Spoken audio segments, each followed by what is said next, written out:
Le 25 mai 2014, il y aura un nouveau Parlement européen. Une seule date, un seul tour.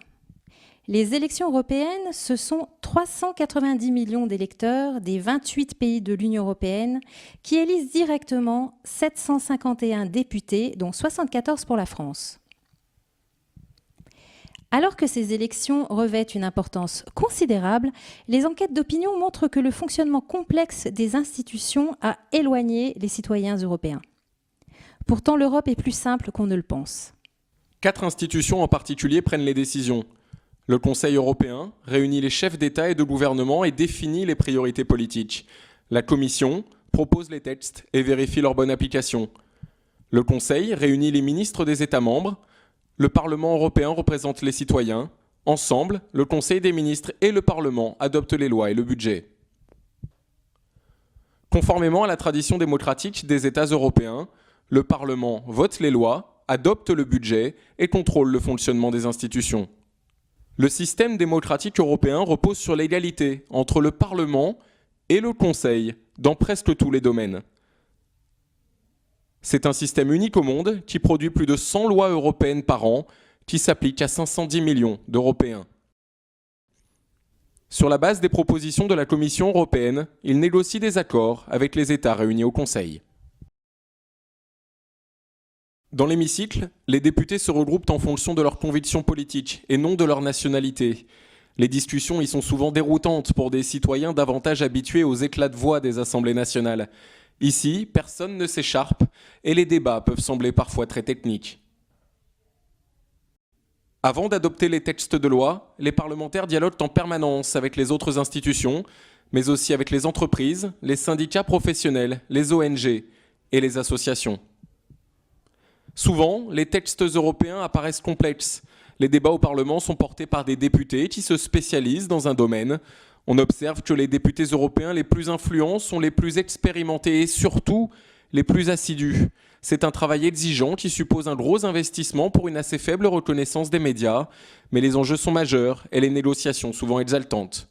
Le Parlement européen est progressivement devenu un lieu de débat politique, de confrontation des idées et de compétition entre des intérêts divergents. C'est en Europe le lieu où il faut être entendu. Dans plusieurs pays, les députés européens sont élus dans des circonscriptions qui regroupent plusieurs régions. En France, certaines peuvent compter jusqu'à 5 régions et 11 millions de citoyens. Par comparaison, un député à l'Assemblée nationale représente environ 110 000 citoyens. Un député européen, 840 000, ce qui explique qu'on les connaisse moins.